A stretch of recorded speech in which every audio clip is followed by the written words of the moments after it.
Today on Uncommonly Good MTG, we are back to GRUUL, which is green-red. And we're going to be punching people in the face, is what we're going to do. Take a quick look, and now don't. If you're interested in more, stay tuned to find out.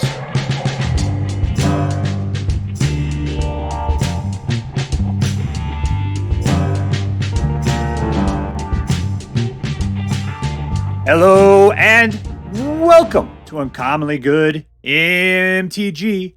I'm your host, the God Emperor of the local Order of Water Buffaloes, Dr. Yukon Socket.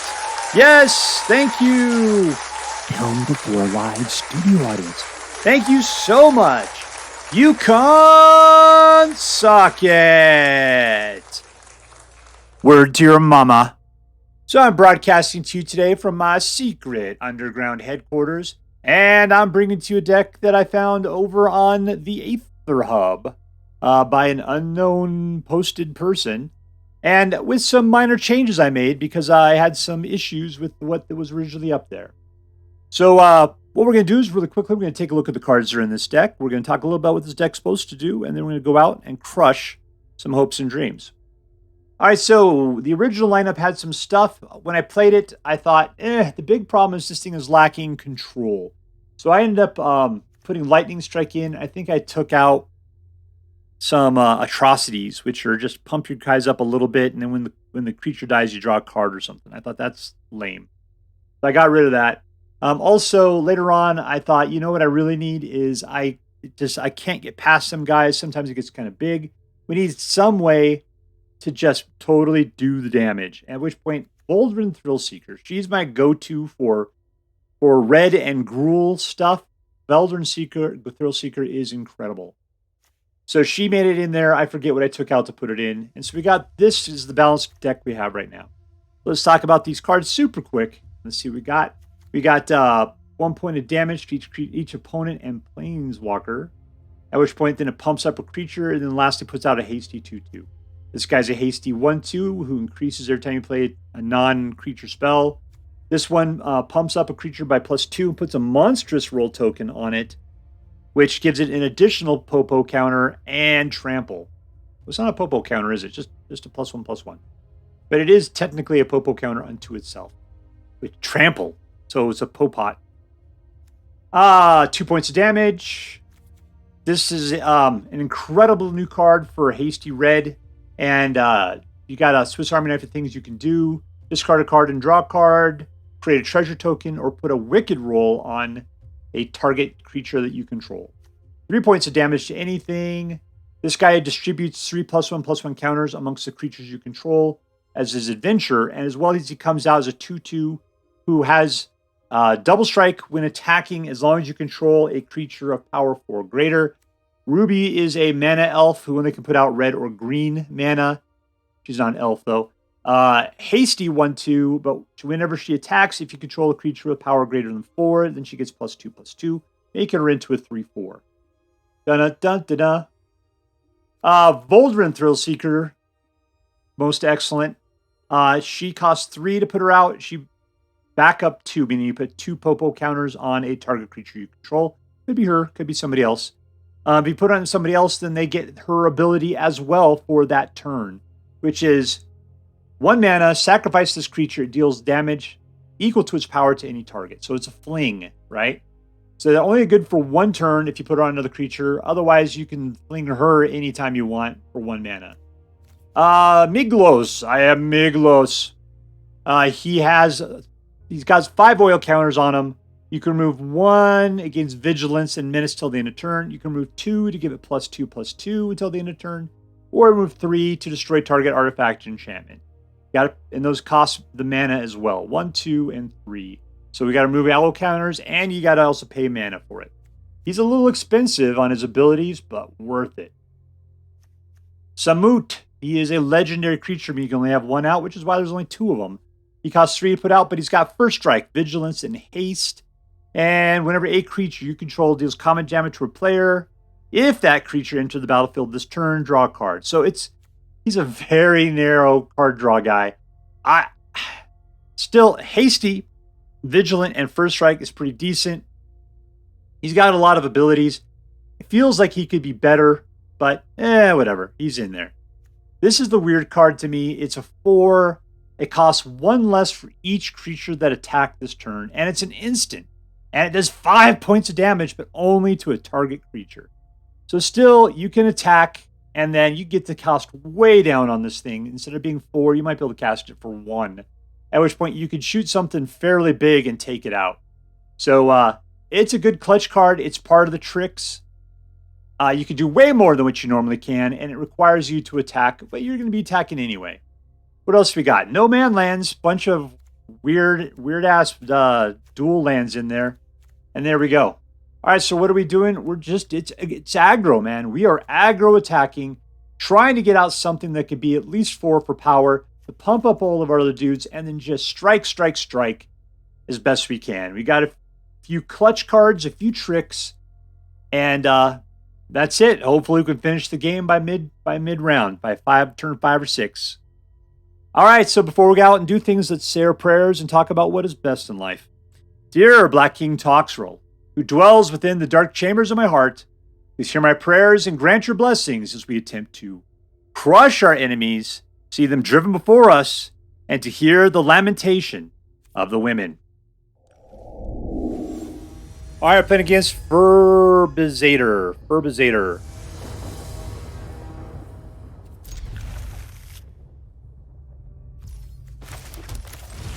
Welcome to the Swiftspear. Swift!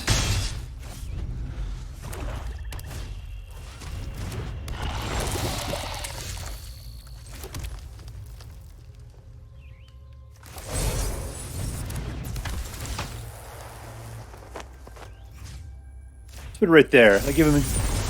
He's going to kill one of the two. I don't know. He's probably going to go after the Charming Scoundrel, which is what I want killed. Swiftspear is the better choice to leave about. Good. Lacking in foresight. Of course, I only have creatures here. That's not going to help out too much.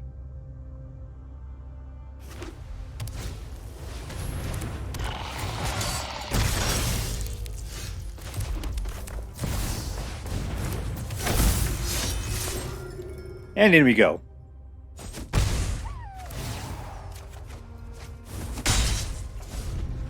We drew a land out of the deal.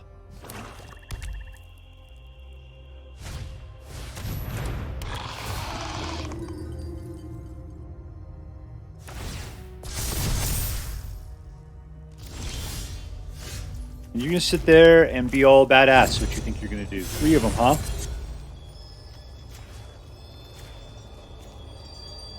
There we go. All right. You can kill one of them.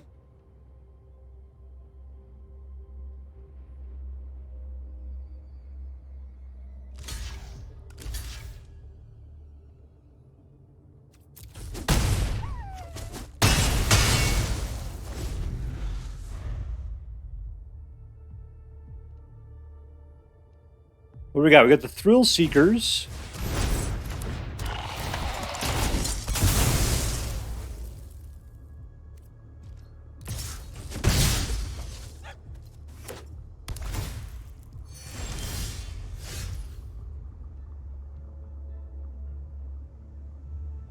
How do we play this out now? All right, so I got Picnic Ruiner. Thrillseeker, I can only do one of. She's got haste.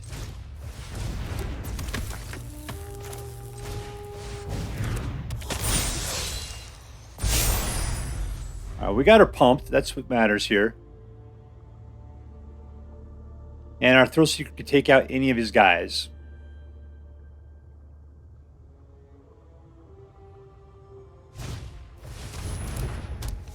Or Ruby.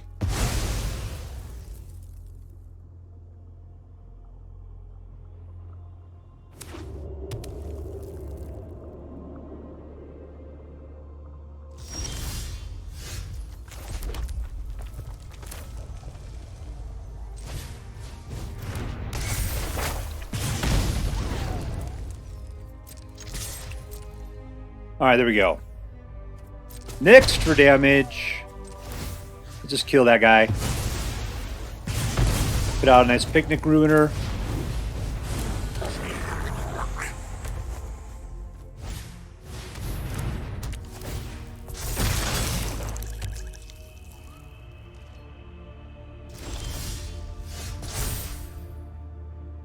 Alright, so we gotta put out a guy.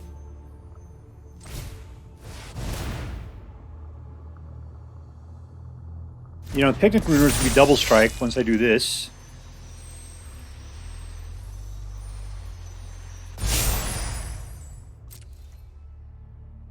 All in, Jelly Bean.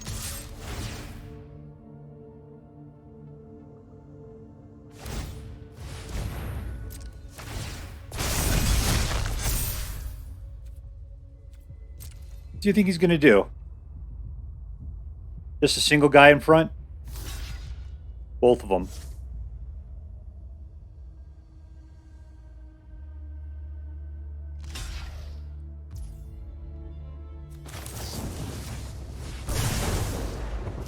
All right, there we go.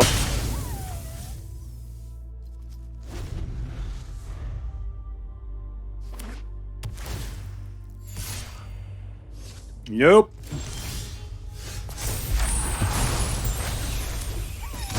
All right, all in. Double strike ahoy. You can kill out the Etching Kumano if you want to waste your guy. Down to one. And I can just do this.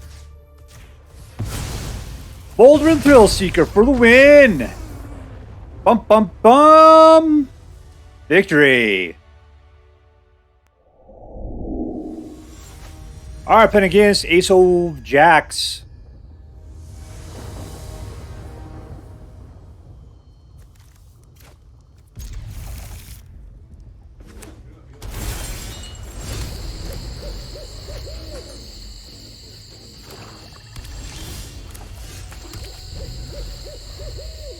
Hoo hoo hooty hoo hoo.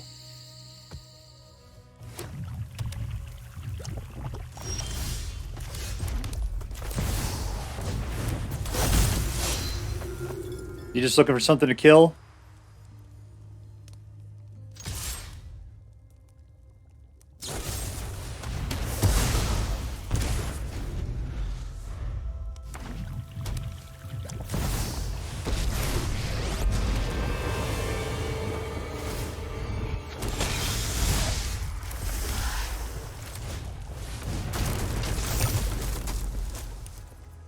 Nothing to do at the moment. Alright, we got lightning strikes that could take out the vampire, baby. Don't appreciate that. Guy being out here at all.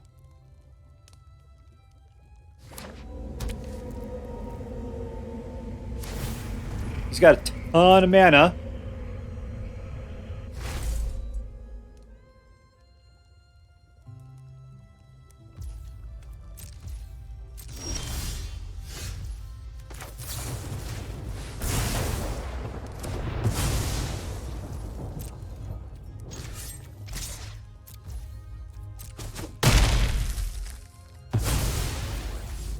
Alright, all I can do is just sit back. There's nothing we're going to do at this moment. I'd like to, I like to use him as for his sorcery ability. This guy costs 3. We only have 2, which means we could lightning strike something if he puts it out. I see he's got some little mites there he might try to do.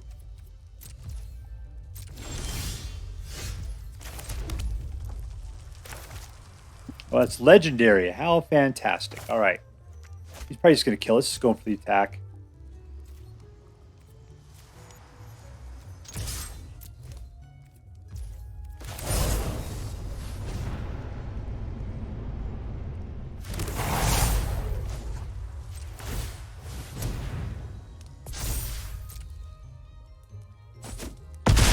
All right, down to 9.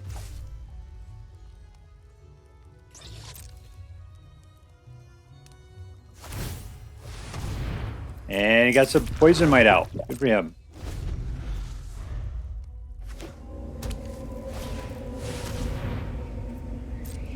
I can't believe we're up to this level already.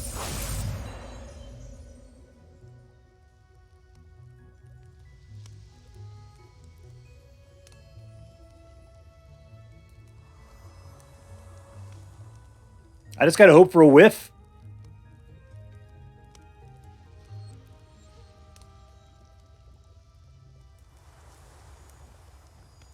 Say Trample Jack here is pretty decent. Okay, that's... And he got another one out there. Okay, cool. But he's gonna shoot that thing for 5. Can I get this guy any bigger real quick? Not really. Yes, I can.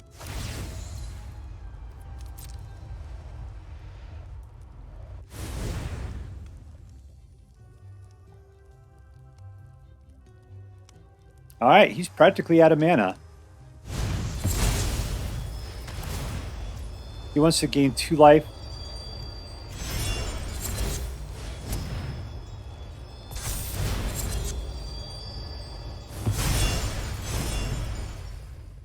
Alright, it lives. You're out of mana, my friend. Alright, this is how you win.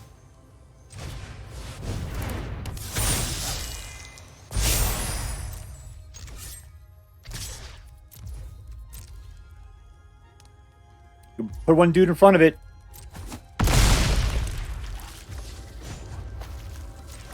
Sacrifice! In your face! Ace of Jacks! Victory! Alright, playing against Luis Murillo. Mr. Murillo. 2 mana. We got a ruby for a 3rd. Alright. Hope we can keep her alive. Keep. Ruby is Little Red Riding Hood. Okay, well, it's nice to know what her name is. We got 2 of her.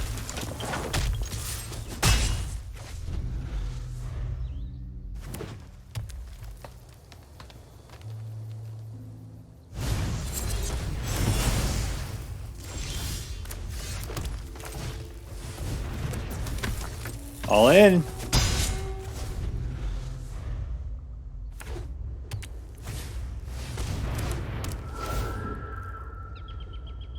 You gonna pull haste off of that? Yep, there you go.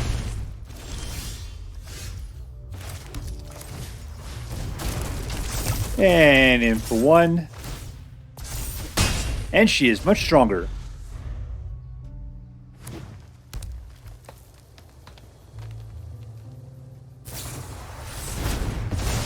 Yikes. This guy is playing control.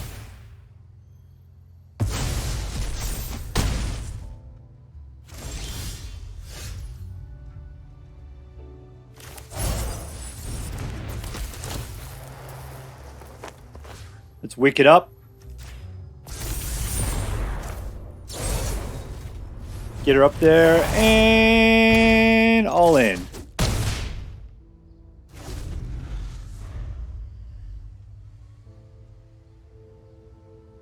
Alright, so our Thrillseekers will have to be our way forward, but we need another mana to make them more effective.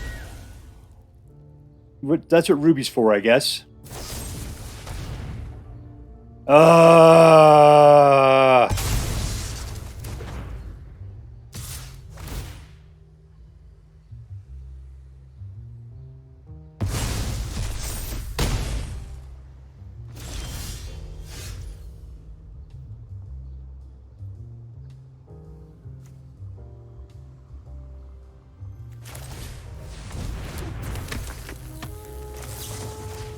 Let's kill that thing off.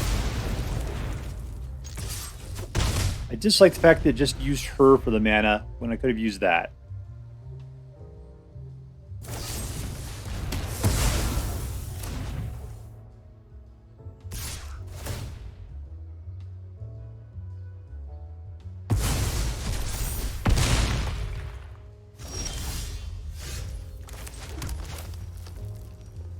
That's fine. Pump. In. No, no, no. Next to combat. In for 3. Okay, we got a chump to chump with. The 7. We got it next turn. If we can swing one through. Unfortunately, it doesn't look like that's going to be the case because you got a chumper out there.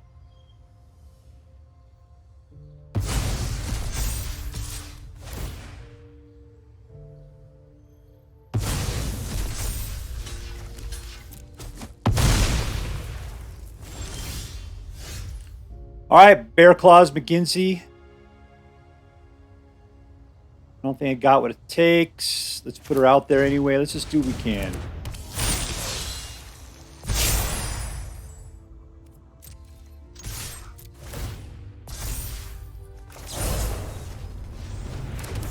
All right, is that enough? Yes, I think it is.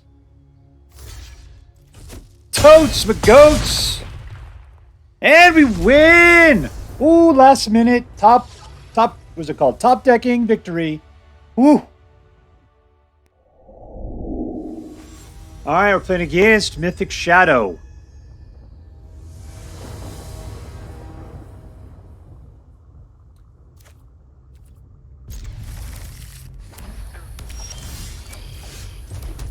All right, we'll Kumano it.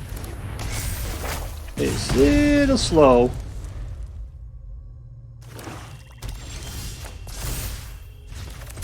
Let's see if we can get her a little on the high side there.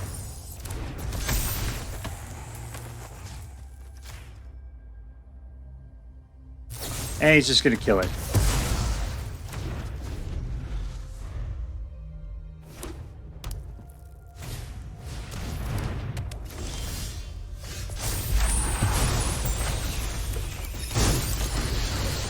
All right, here's Ruby. There's Monastery Swiftspear, and we all go in. Down to 15. Down to 14. All right, we got 6 in her hands, and we just have to get them down another 8 points.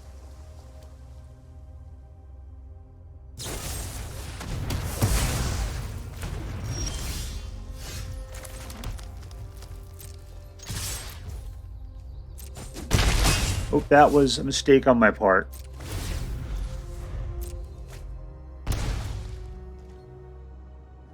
I thought I had one more turn to throw stuff out. Or one more phase.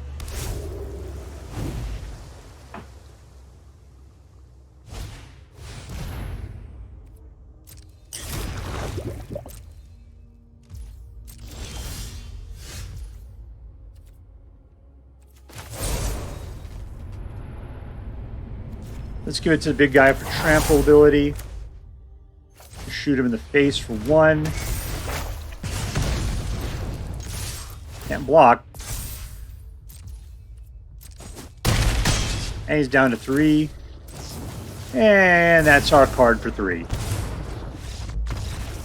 Winner, winner, victory dinner. All right, playing against Duds.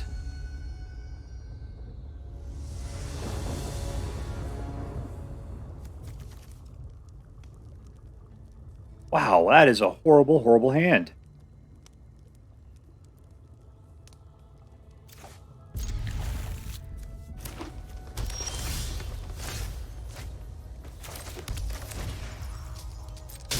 It's making me take life to play my stuff on my first turn, which is ridiculous.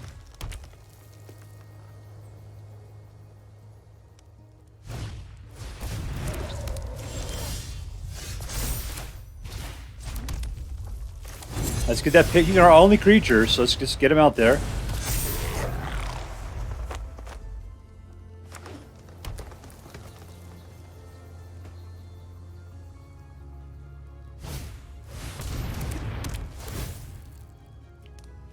He's ramping up.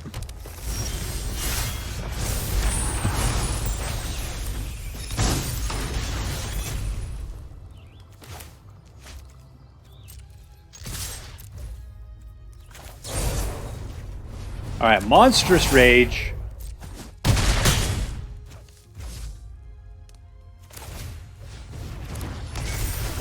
Another shot to the face. Maybe we'll draw a creature on the next turn. That'll be cool. Especially a nice hasty one.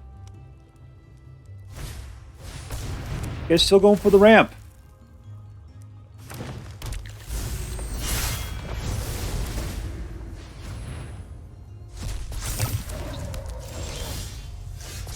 We did not get a creature. That's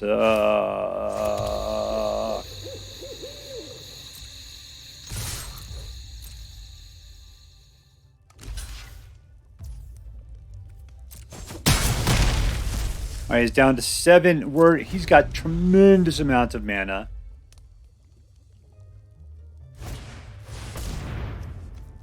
He keeps going for the mana. It's I don't know, man. Maybe he's got nothing better to do. More mana.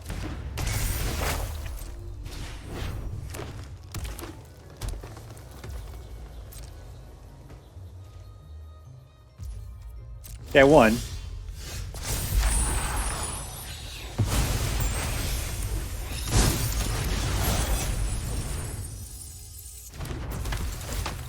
Put a wicked roll on there. Right there. You're wicked. Alright, so I can get more than enough through.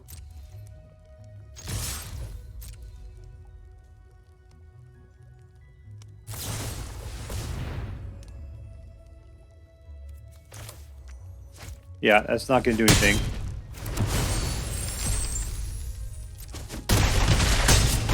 There we go.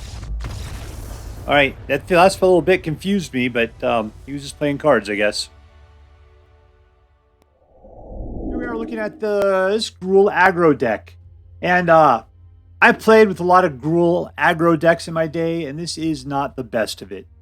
The thing about it was I did like the fact that we were playing with a lot of stuff from Wilds of Eldraine. It was interesting to see how they worked out and how they interacted with each other. So let's, before we get to what makes it interesting, let's just go ahead and run through our normal lineup. Who was the MVP, the most valuable player of this deck? It was, you know, there was really kind of 2 cards I think that really made this deck stand out. One was, I mean, Voldaren Thrillseeker, I think, made this deck good. It actually ramped it up to a place where I actually thought it was pretty decent. Before, I had to change her in. I took out some other cards, put this one in. This made the deck so much better, right? So she is definitely the MVP. Now, before that, though, the one card I was really impressed by, Monstrous Rage. The reason why is because I like the fact that it just gives that, you know, +2/+0 till the end of turn, but also puts that monster roll on that creature as well. And monster roll gives them +1 and trample. So technically you're giving them +3/+1 and trample. And then after the turn's over, it's +1/+1 and trample. So I love the fact that it leaves that monstrous imprint on whatever you put it on, which for an instant is pretty fantastic in my book. So I really liked that it actually grew your guy like a lot and then kept them biggish. You know, it wasn't the full thing. I mean, it's red. What are you going to do? It's very temporary. The fact you actually get something out of the deal is actually really good. I was most disappointed in Picnic Ruiner. The reason why is because he's 2 to put out, but he's 4 to use for his adventure ability, right? So that means you're sitting with him. He's perfectly playable. And you can't use him because you want to use him for a sorcery. So then you end up using him and you feel really bad because you didn't get to use his sorcery ability, which would have been so excellent. And sure, he's a double strike when he attacks, provided you got stronger dudes out. But yeah, he's just kind of hardcore to play with him. It's just, it feels really, unless you could get him to work, you can wait until you get your 4 mana, and then when you get him out, there's another 4/4 creature out, something with 4 for power. But you could do that. That's what this deck was about. It was really about playing with trying to get some other creature with 4 for power. So that way you can get Picnic Ruiner and Ruby to ramp up to totally Hulk out over things. Let's see. So let's see. Who were MVP? It was really Voldaren Thrillseeker. MVP, you're going to Disneyland. All right, was this deck competitive? Let's see what I ended up with here.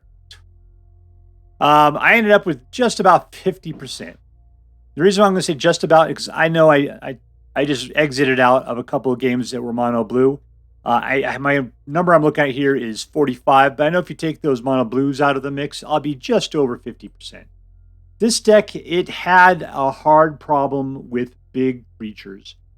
We get trample going, we get double strike going, but anything that was really big, let's say like Titan of Industry, you just couldn't make it past. You couldn't overflow them, you couldn't kill them, and then you're just sitting there looking at this green wall and you couldn't do anything about it.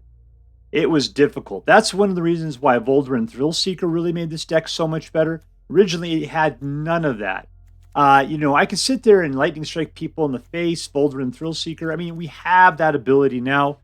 It's just, it was so rough there for a while whenever we'd go up against it. Another thing is that this thing is almost like 50% creatures and 50% like instants. Let's take a look. 21 creatures, and that's like half the deck, right? Like half land, half creatures, and I guess a third of it is that one right there. That proportion is not quite right.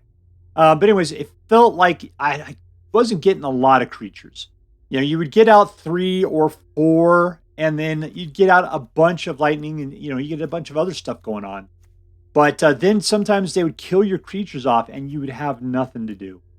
So, because you'd be sitting here like, well, I don't know what I'm going to do with the stuff we got going on here, and that was a problem. So the problem is this deck is its mix is a little weird. I mean, there's a lot of interesting stuff going on here. It's just that there's so many opportunities for it to be thrown off course, and then it can't do anything about it. You got a number of bombs. You look at it and you think this is a great deck, or has the potential for it, and it does at times. It's like I said, it's close to 50-50. It's just not quite there. All right, was this deck fun? Yeah, absolutely. It was fun to play. I love a good GRUUL deck. I love the fact these guys are almost all haste. You get your guys out. I mean, who is haste? You got this guy's haste, Kumano's haste, Charming Scoundrel's haste, Ruby's got haste, Samut's got haste. This guy does not. She doesn't, but she's okay. She's not really about the whole haste thing. Picnic Ruiner does not have haste. So it's more haste than not, and that's what's really fun. You have the ability to ramp these guys up using like Monstrous Rage and throwing out some enchantment tokens, things like that. We have the ability to shoot people and stuff, and that pumps up some of the guys that have prowess up. You got other guys that get bigger as your other guys got bigger, so you got the ability to play some tricks. There's a lot of really cool things going on, and all of that is very fun. It has a limit to what it can do. This is aggro. You get it to late game, and you're not going to get there. And the problem with this deck is that I'm going to say, is there a lot you could do for 1 and 2? Yeah, everything's 1 or 2. I don't know. Just sometimes this deck just like to throw you cards, and you just couldn't do anything for the first few rounds. And it's just like, what is going on? There's plenty to do in the first 2 rounds. Look at the vast majority of deck is just sitting there. Maybe it's just the shuffler is screwing me over. I got so many lands with this. What are we looking at land-wise? 21. How was I pulling so much land? I'm missing 24 is the amount you put into a normal deck. You pull it back in an aggro deck, but 21 is practically nothing. Yet for some reason, I was pulling land after land after land in many of my games, which is another reason why I was losing, is because it was just lands. The shuffler was out to get me today, folks. That's what the deal was. So this deck should be a lot better if you're shuffler lucky. Because, yeah, the land floods, that's ridiculous. 21 lands, man, there's nothing to that. All right, so was this deck interesting? Totes, my goats. It was totally interesting. Why was it interesting? Because we were playing with Wilds of Eldraine card, and we were able to play with the new mechanics, specifically the ones where your guys get bigger as long as you control a creature with a power of 4 or greater. And there's lots of good ways to get that going. A lot of times you just put out Migloz. You're just like, I am Migloz. I am a 4/4. And Migloz, actually, I played him with better than I've ever played him before, just because I was able to remove those. He comes out with 5 oil counters, and you can remove 2 to pump him up by +2/+2. That saved his butt so many times. Or I'd come in and I would have Trample because he would have Monstrous Rage on him. No, I mean, just Monstrous Rage was such an incredible card, also from Wilds of Eldraine, right? So, yeah, this was a very interesting deck because Wilds of Eldraine, lots of new little mechanics, and I'd have to say these cards did a good job of interworking their synergy there, of getting them to be better than what they are normally. Still, it wasn't the greatest deck. So what you're going to take away from this deck is a learning opportunity. You're going to learn how these pumps work. I'm not sure how to overcome, because my big advantage that I added to this deck was Voldaren Thrillseeker, just because sometimes you can pump your dudes up, but you can't get past. But the Voldaren Thrillseeker allows you to fling them. The problem is that you need 4 mana, and sometimes I was being mana screwed down to 3. I mean, we got Ruby in here. I I don't know. I mean, Mana Screw I can see because we're only playing 21 lands. I guess you got Charming Scoundrel who could put out a treasure token. Maybe if I played that a little bit better. Because usually I just throw a Wicked roll on her. Yeah, if you could see that you got the Voldaren Thrillseeker in your hand, she works best at 4 because it's 3 to put out, 1 to sacrifice. And that ability only works for the 1 turn that you put her out. As far as whatever, if you cast the backup onto somebody else. Because like if you can cast out on the Migloz, then he goes from being a 4 to a 6. You can remove 2 of his counters, getting him up to being an 8. You can attack with them, which means you're going to do 8 points of damage, and then you can fling him, which means you'll be doing 16 points of damage. And even if they put a blocker in the way, you can get Monstrous Rage involved somehow. He'll be a trampler. If that's working, you're doing 8 points of damage to whoever's blocking it, as well as then flinging it at somebody's face afterwards. Maybe Migloz is just going to help wipe out 2 or 3 gigantic guys on their side. There's just so many tricks you can pull with this deck, depending upon how it all comes together. But Voldaren Thrillseeker is the linchpin that keeps all that happening, and she needs at least 4 to make that work for you. All right, so let's add that up. Is this deck competitive? Not really. I mean, it's worth playing. It's just, I don't know. It probably just barely over 50%, right? You could probably tweak this to do better. I'm not sure what. Picnic Ruiner is the guy I would throw away and do something else with. Migloz in this deck works great. Samut gets you card draw. I mean, things are doing really well, but you kind of need possibly more creatures. So anyways, 50%, not super competitive, but it's not a loser deck. Number 2, was this deck fun? Absolutely. Was it interesting? Yes, big time. More interesting than we've seen in a long time because the new rotations here in this deck is heavy into Wilds of Eldraine. So let's add that up. I usually don't see things. This seems like it's pear-shaped. Usually you don't see anything on here that isn't fairly competitive. I'm not even sure how that is. So I'm just going to go with how do I feel about it. I'm going to give this one an A-. The reason why is because the competitiveness is really eating at me right now. But it's just such an interesting deck, and it's such a learning experience about Wild of Eldraine cards. And I really enjoy the synergy of the cards and the interaction and the tricksiness of it. Big time. So I just feel like it's got such great potential. It just needs a rebalancing of sorts, at which point it'll be at least a straight A deck. It's so close. All right, so there we go. It's an A- deck. If you decide to play with this deck, I hope that you find that shining star that makes it be an A deck for you. All right, that's all for now. If you enjoyed this video, please make sure to like and subscribe. From all of us here in the secret underground headquarters of Uncommonly Good MTG, have a great day. See you next time, Space Cowboys. Later.